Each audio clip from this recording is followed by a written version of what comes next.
Mr. President, just for the record once more, the Boxing Commission is meant to promote, to look after the welfare of the professional boxers, as His Honor has mentioned throughout the sponsorship. Is that correct? Yes, Mr. President. Yes. So I'd like His Honor to help me understand. Professional athletes, and that includes professional boxers, earn from their sport. And yet, this bill will not cover amateur athletes. So we have our amateur athletes who are fighting for glory, for the glory of the country. To put it bluntly, for glory only. That is the only thing they are fighting for. They put in as much time and energy and use the resources for the glory of country.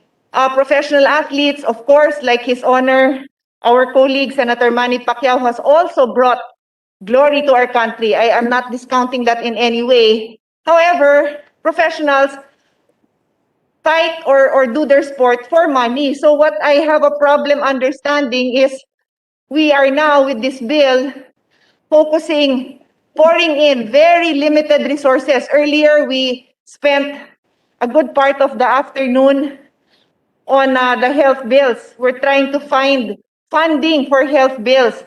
And here we are, we're going to put it in a professional boxing commission, administrative offices. I don't even know how much will go to the boxers, but at the very least, they are professional boxers. So kindly help me understand why we are focusing on the professionals when they will actually be earning money. And amateurs do not earn. They do it purely for the love of country and for the glory.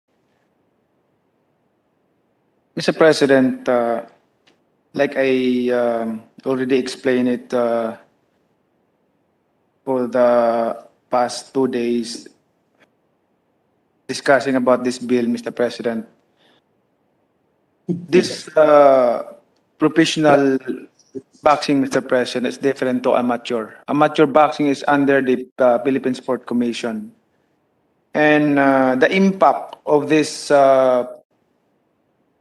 commission or the impact of the professional boxers who compete outside the country and became a champion. It's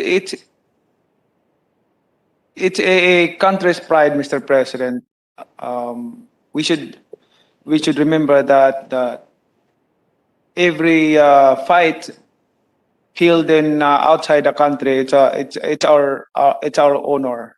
It's a country's pride and honor. And to promote our country, Mr. President, we expend billions of pesos, Mr. President, to just to promote our country. And this boxing commission, which is approximately, is not really the exact number, asking for 150, more or less 150 million to establish a commission to focus on a professional boxing. I will not say a word, but I think is much easier, and we can appreciate of the contribution of this professional boxing to our country. I am not raising my own chair, Mr. President, but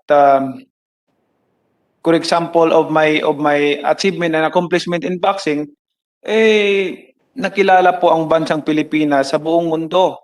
I'm sure yung mga tao na napupunta sa abroad, when you talk about Philippines, at least na-remember tayo, naalala tayo.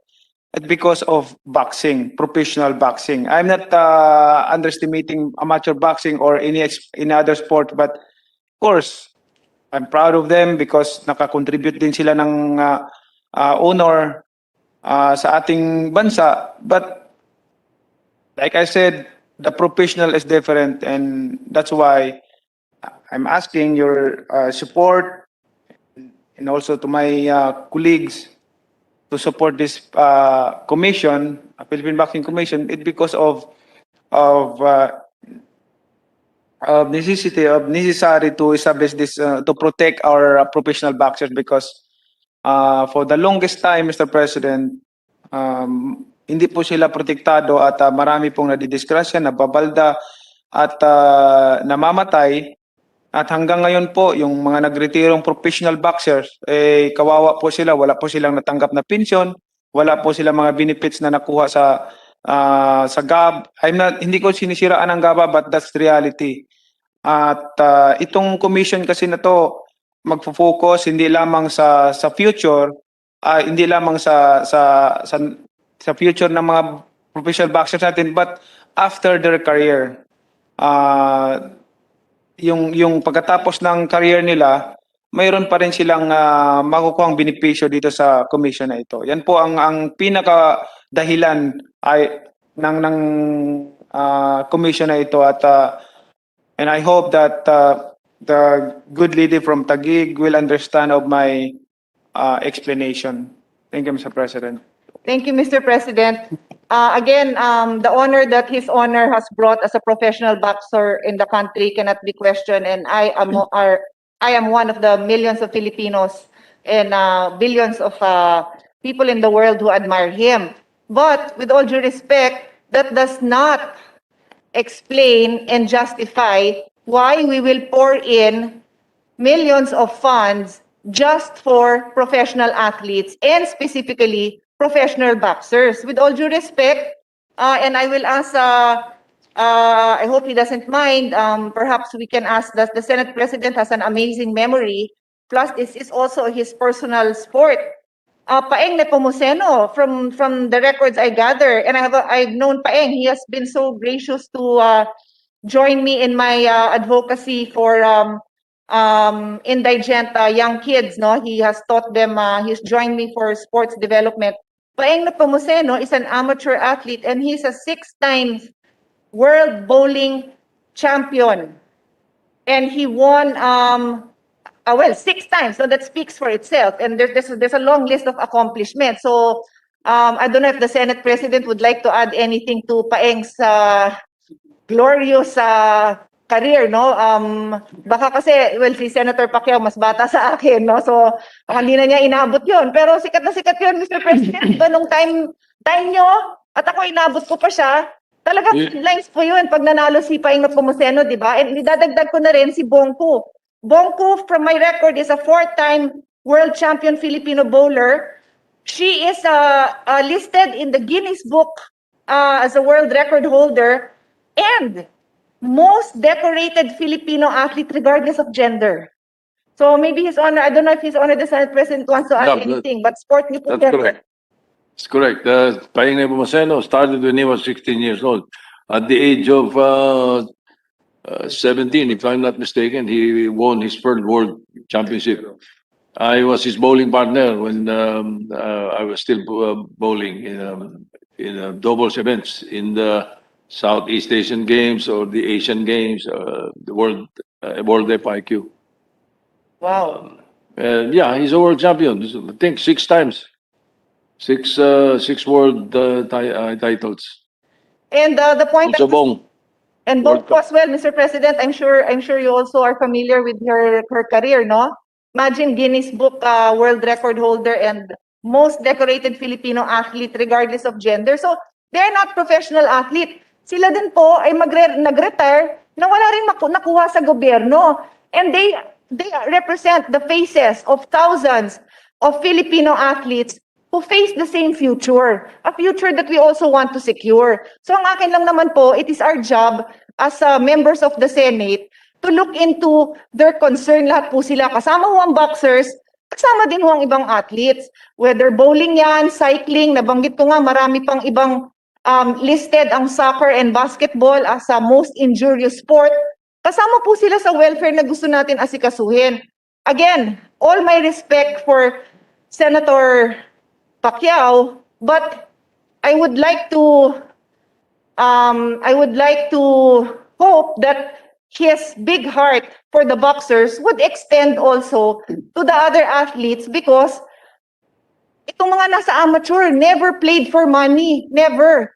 And yet, they equally have the potential of being injured and not having any career whatsoever. So it is our duty to look after them as well. Anyway, His Honor has answered my question, and I beg to disagree that there is a need to differentiate because it is our moral duty to protect all of these athletes and not just one particular group of athletes, not just boxers, not just professional boxers, but also the amateurs and other sports as well. Thank you, Mr. President. I understand of the point of the good lady from Taguig, Mr. President, but I have already explained of, I hope that the good lady from Taguig will understand of the situation. It's yes, there's a risk sa lahat ng sports. But difference itong boxing dahil a contact sport. Kumbaga, ang ibig kong sabihin dito ay your intention is to pin down your opponent, to hurt each other. That's the difference of this sports, Mr. President. I think my colleague from Taguig will understand that ito yung sports na your intention is to hurt your opponent, to pin down your opponent, not like a cycling or run or marathon. You're competing to the finishing line. In this competition, boxing is hurting each other. To finish the fight is to pin down your opponent, to finish your opponent, to knock out your opponent. So this is different. You have to hurt your opponent, enable you to win the fight. Magkakaiba po talaga ito. I hope the good lady from Taguig will understand about my explanation, which is I already explained it over and over again for 2 days or more than 2 days discussion of this measure.